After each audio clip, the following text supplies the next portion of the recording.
البدع والأهواء، أهل البدع العقائدية وأهل البدع السياسية.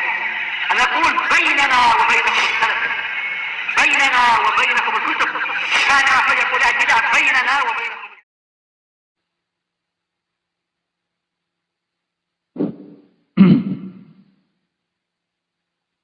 الحمد لله حمدا كثيرا طيبا مباركا فيه كما يحب ربنا ويرضى. أشهد أن لا إله إلا الله وحده لا شريك له، وأشهد أن محمدا عبده ورسوله صلى الله عليه وعلى آله وأصحابه ومن تبعهم بإحسان إلى يوم الدين. أما بعد.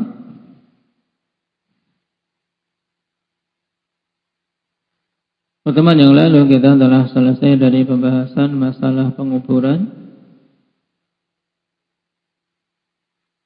dan terkait kubur.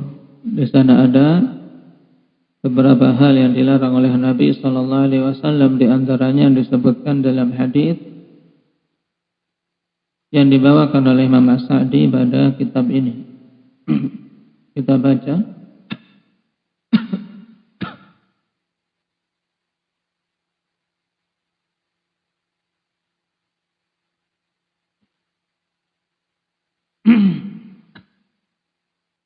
Qala rahimahullah, wa nahaa an-nabiy sallallahu alaihi wasallam an yujassasa al-qabru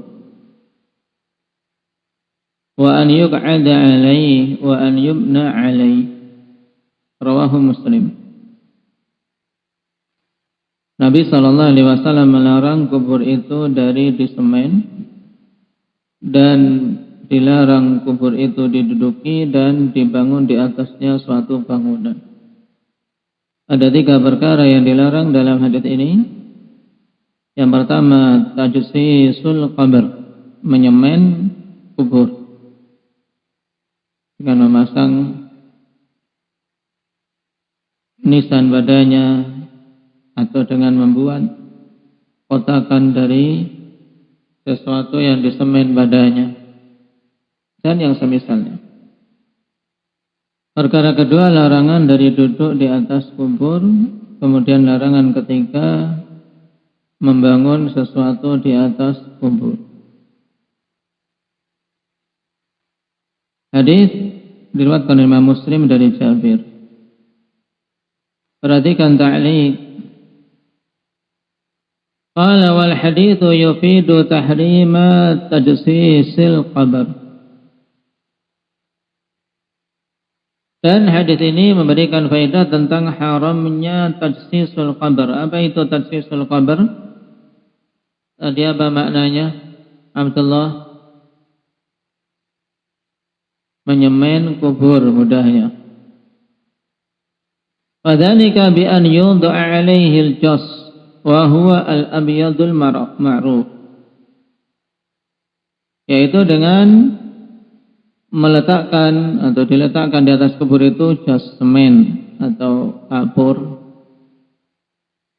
Nah, antum kalau melihat pembuatan apa ini, hiasan-hiasan di pinggir itu apa?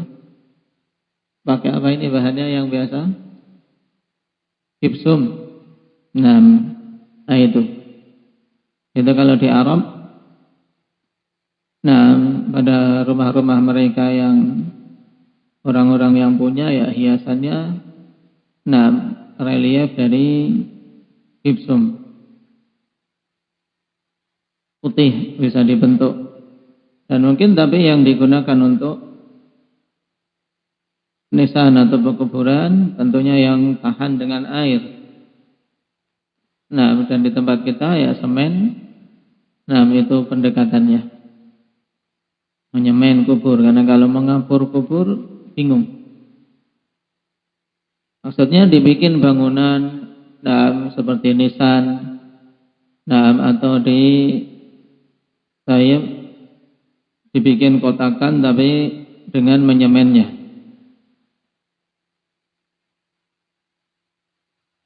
Wa kadzalikal bina'u 'alaihi, demikian pula membuat bangunan di atasnya. Li'anna dzalika mimma yumayyizu hadzal qabra 'an ghairihi. Kenapa dilarang di antara hikmahnya? Karena perkara itu termasuk di antara hal yang membedakan kubur ini dari yang lain. Faya'taqidu fihi ba'dun nasi anna lahu khususiyatan fayufdi ila ta'zimih. Sehingga sebagian manusia akan memiliki keyakinan bahwa kubur itu memiliki kekhususan tertentu sehingga berakibat pada pengagungan terhadap kubur. Ini di antara hikmahnya. Baik. Walaupun akhwan, seandainya kemudian semua kubur semuanya sama, di semen semua, apakah kemudian perkaranya menjadi boleh? Hendak ya Hudzaifah? Tetap tidak boleh. Kenapa? Karena illah ini istimbatiyah. Dalam artian Nabi SAW melarang itu secara mutlak. Dan para ulama menyebutkan di antara hikmahnya, di antara sebabnya. Tapi bukan berarti kemudian ketika semua kubur sama, disemen semua, menunjukkan perbuatan itu boleh, tidak. Tetap tidak diperbolehkan. Karena Nabi mengatakan secara mutlak, yaitu an-nahyu an tajsisil qabr. Qala walidzalika nahan Nabi sallallahu alaihi wasallam an raf'il qabr. Oleh karena itulah Nabi sallallahu alaihi wasallam melarang kubur itu ditinggikan.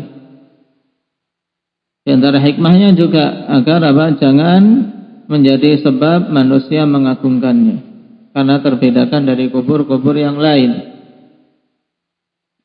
Fa'an Abil Hayyat al-Asadi qala li Ali ibn Abi Thalib radhiyallahu anhu, ala ab'aduka ala ma ba'athani alaihi Rasulullah sallallahu alaihi wasallam, alla tada' timthalan illa tamastahu wala qabran musyrifan illa sawaitahu.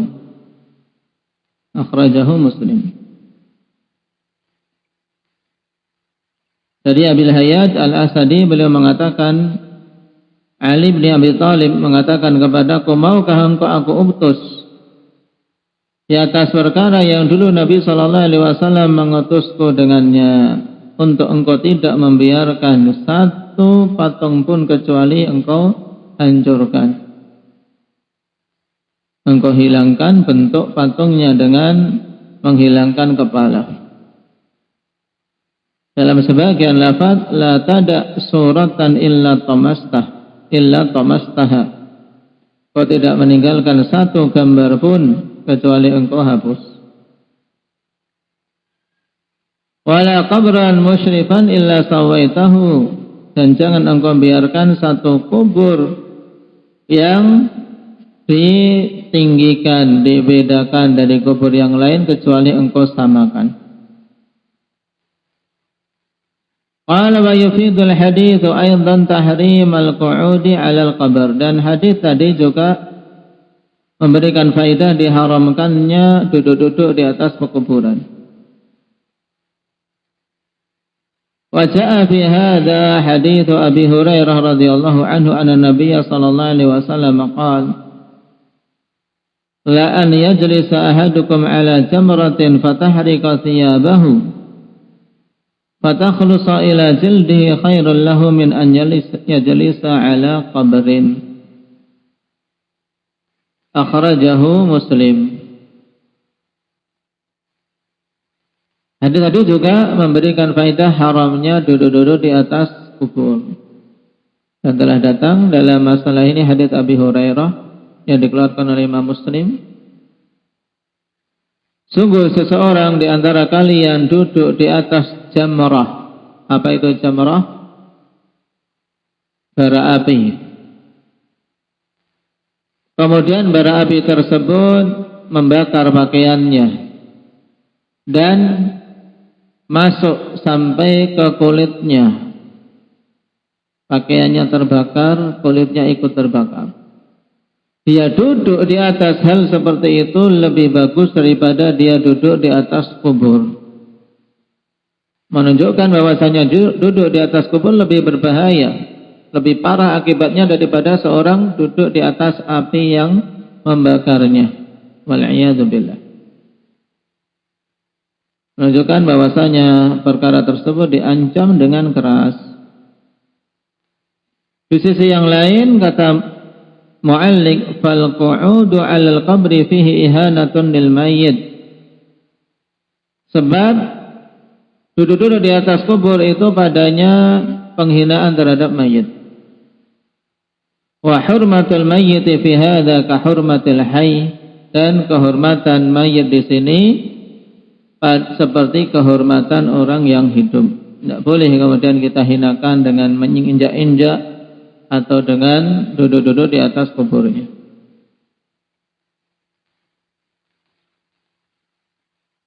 Qala al-Imam Sa'di rahimahullah, wa kana idza faragha min dafnil mayyit waqafa alayhi wa qala istaghfiru li akhikum wa salu lahu at-tathbit fa innahu al-ana yus'al. Rawahu Abu Dawud wal Hakim wa sahhaha.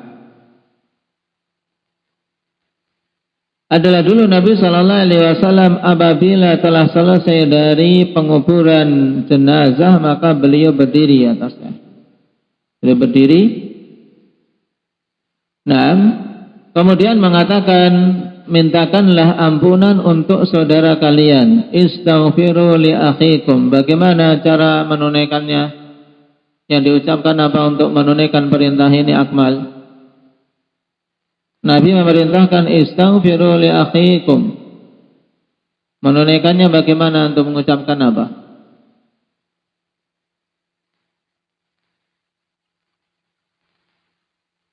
Hah? Ucapannya bagaimana, Hanif? Allahumma ighfir lahu. Baik. Istaghfiru li akhikum, mintakanlah ampunan untuk saudara kalian dengan mengucapkan Allahumma ighfir lahu. Kemudian perintah yang kedua, wasalu lahu tatsbit, dan mintakanlah untuknya at-tatsbit, yaitu kekokohan, akan dikokohkan ketika ditanya. Kenapa? Fa innahul ana yus'al, karena sungguhnya dia saat ini akan ditanya. Nah,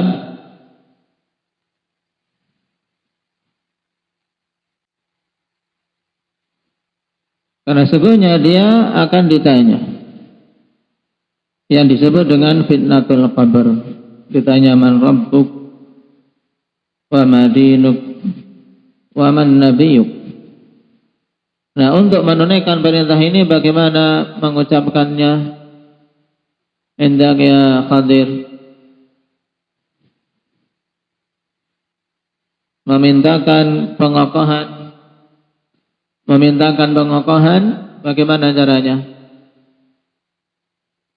Allahumma tsabbithu.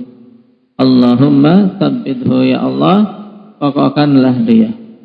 Nah, kalau digabung langsung Allahumma ighfir lahu wa tsabbithu juga boleh. Baik. Hadis akhrajahu Abu Dawud wal Hakim an Utsman ibn Affan. Faqala an-Nawawi rahimahullah ta'ala fil khulasa isnaduhu hasan. Naam, hadis thabit. Naam, dan ini termasuk dalam hadis yang butuh dihafal, karena termasuk padanya sunnah yang banyak ditinggalkan oleh mereka-mereka yang mengiringi jenazah sampai ke pekuburan. Baik.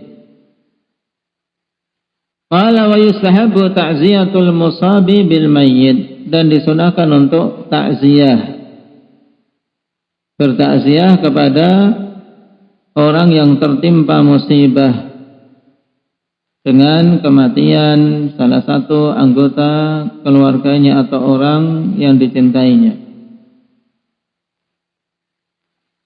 Perhatikan makna ta'ziyah.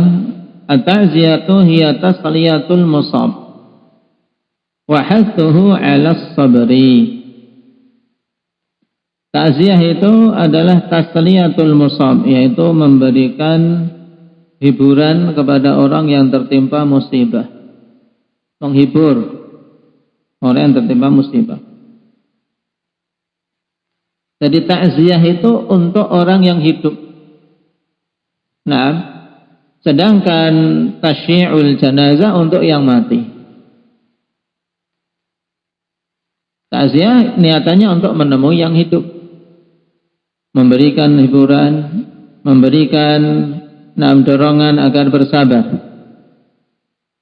Wahia mustahabbatun li hadithi Amr bin Hazm marfu'an, dan itu hukumnya mustahab berdasarkan hadis Amr bin Hazm.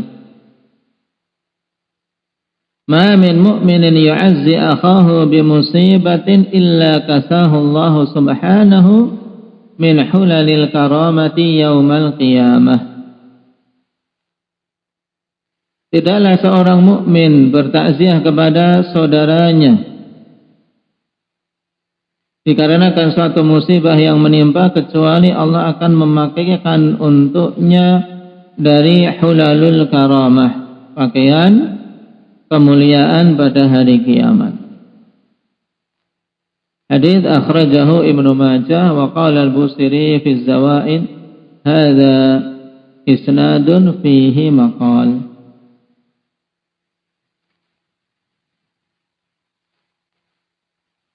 Sanad ini padanya pembicaraan.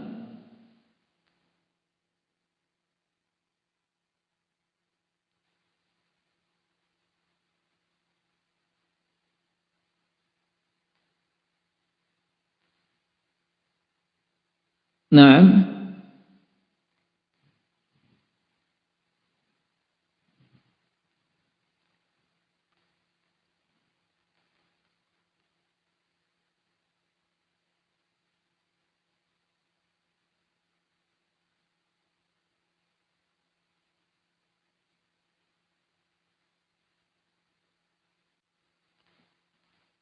Dan perkataan Busiri rahimahullah ta'ala isyarat tentang pendhaifan hadis tersebut. Namun cukup untuk menunjukkan sunnahnya ta'ziyah, perbuatan dari Nabi sallallahu alaihi wasallam, dan juga penukilan tentang tidak adanya khilaf dari Imam Ibnu Qudamah. Nah, di antara dalil yang menunjukkan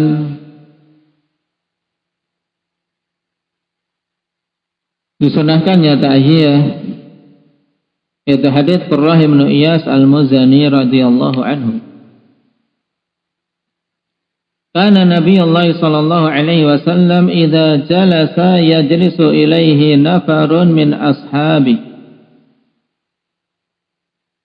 wa fihim rajulun lahu ibnun saghirun ya'tihi min khalfi dhahrihi fayuq'iduhu bayna yadayhi fahalak famtana'a ar-rajulu an yahdura al-halqata li dhikri ibnihi fahazina alayhi.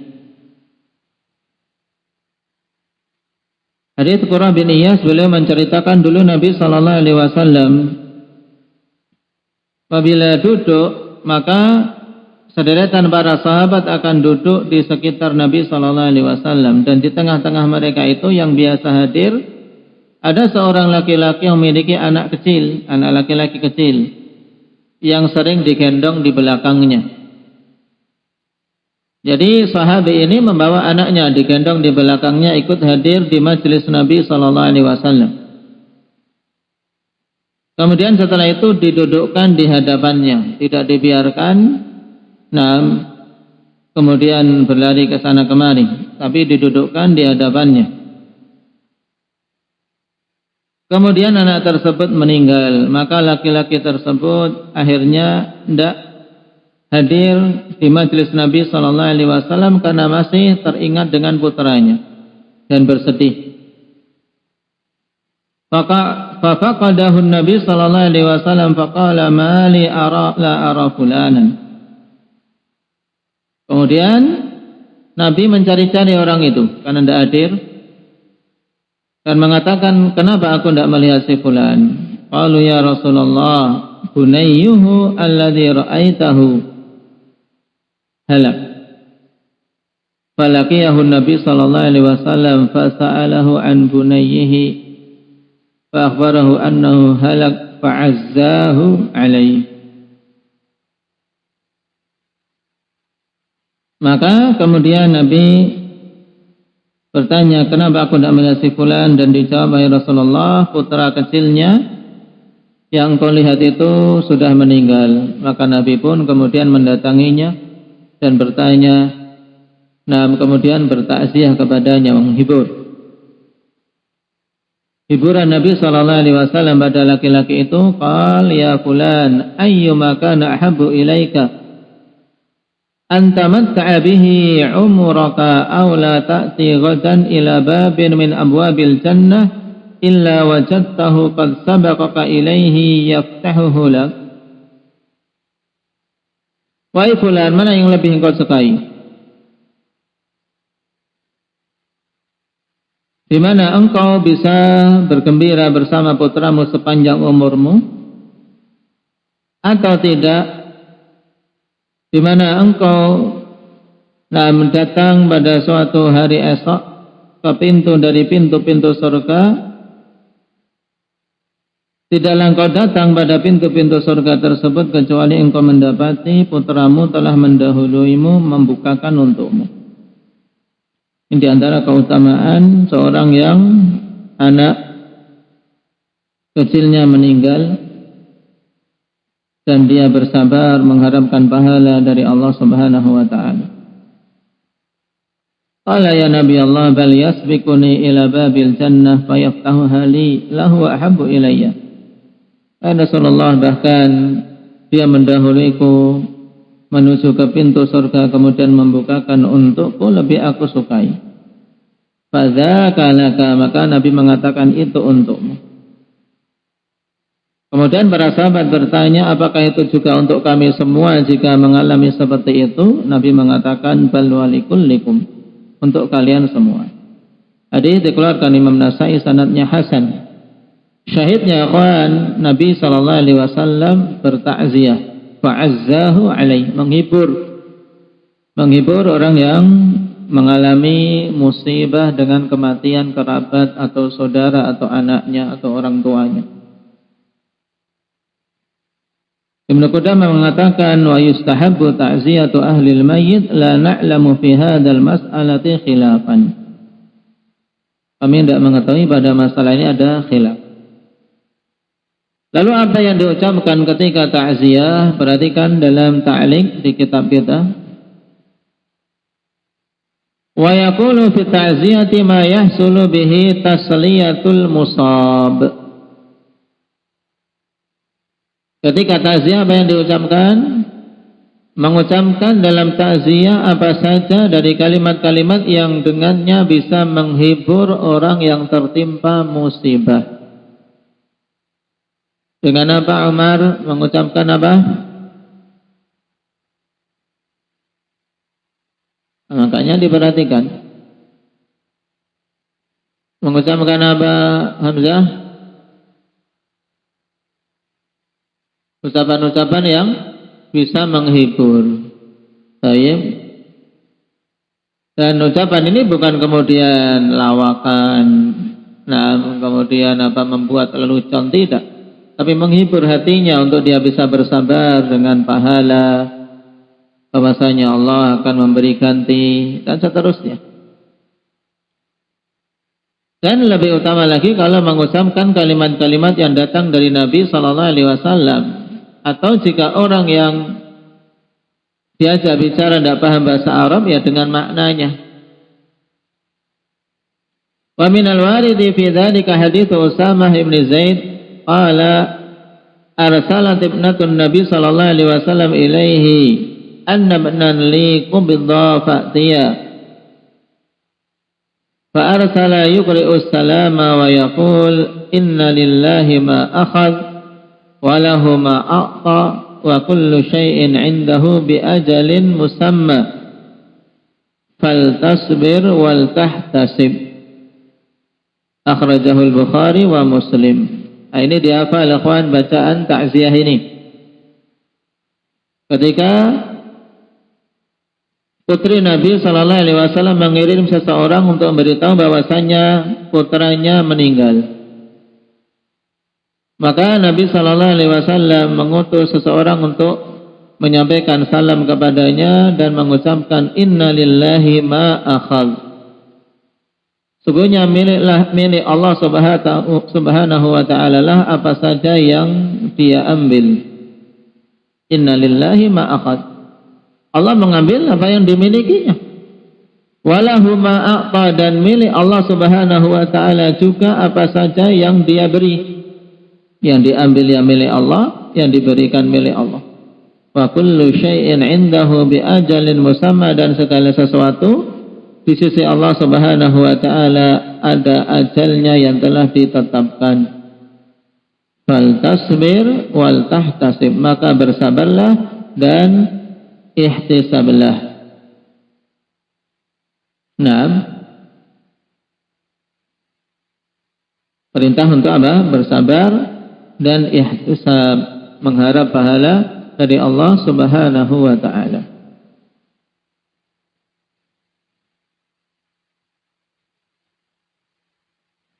وبكى النبي صلى الله عليه وسلم وقال إنها رحمة مع أنها لعن النائحة والمستمعة. Dan Nabi Sallallahu Alaihi Wasallam juga ketika mendapatkan musibah beliau menangis, dan mengatakan itu adalah rahmah. Bersamaan pada kalimat yang lain beliau melaknat an-naihah wal mustami'ah, orang yang melakukan niyahah dan yang mendengarkan niyahah. Yang minta untuk apa? Yang mendengarkan dengan seksama kalimat-kalimat niyahah. Disebutkan hadis ini untuk menjelaskan bahwasanya sekedar menangis dan sedih itu bukan perkara yang dilarang, selama tidak mencapai tingkatan niyahah, yaitu dengan meraung-raung keras dan menyebutkan kebaikan-kebaikan si mayit. Karena Nabi juga menangis ketika ditanya kenapa. Innaha rahmah, itu adalah rahmat.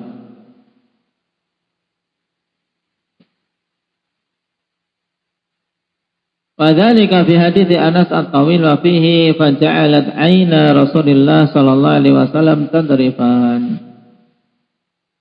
Faqala lahu Abdurrahman ibn Auf, wa anta ya Rasulullah ya ibn Auf innaha rahmah. Akhrajahu al-Bukhari wa Muslim. Hadisnya panjang. Ketika Anas mengkhabarkan tentang kedua mata Nabi sallallahu alaihi wasallam yang meneteskan air mata, kemudian Abdurrahman bin Auf bertanya, dan engkau wahai Rasulullah juga menangis? Maka Rasulullah menjawab, wahai Ibnu Auf, ini adalah rahmat. Akhrajal Bukhari wa Muslim, wal hadithu dalilun ala jawazil buka ala al-mayyit idza lam yakun ma'ahu nadbun wala niyahah. Amma idza ishtamala ala ayyin minhuma fahuwa muharram lil hadits. Hadis ini dalil tentang bolehnya menangis atas meninggalnya seseorang apabila tidak ada padanya nadbun, yaitu memanggil-manggil, demikian pula niyahah. Adapun apabila tercakup padanya salah satu dari keduanya, maka muharram berdasarkan hadis. Adapun makna naihah wal mustami'ah, wa dzalika fi hadits Abi Sa'id Al-Khudri qala la'ana an-nabi sallallahu alaihi wasallam an-naihah wal mustami'ah, akhrajahu Abu Dawud wa dha'afahu Ibnu Hajar fi at-Talkhis.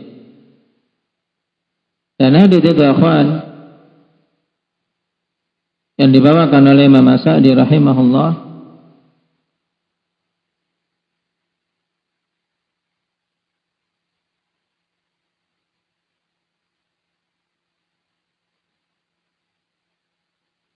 sebagaimana dikatakan di sini dhaif.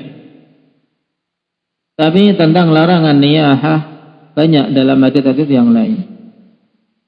Wa naihah hiya allati tarfa'u sautaha bil buka, yaitu seorang yang mengangkat suaranya, mengangkat suara tangisannya, wa tandibul mayyit wa ta'addada mahasinah wa tu'addida mahasinah,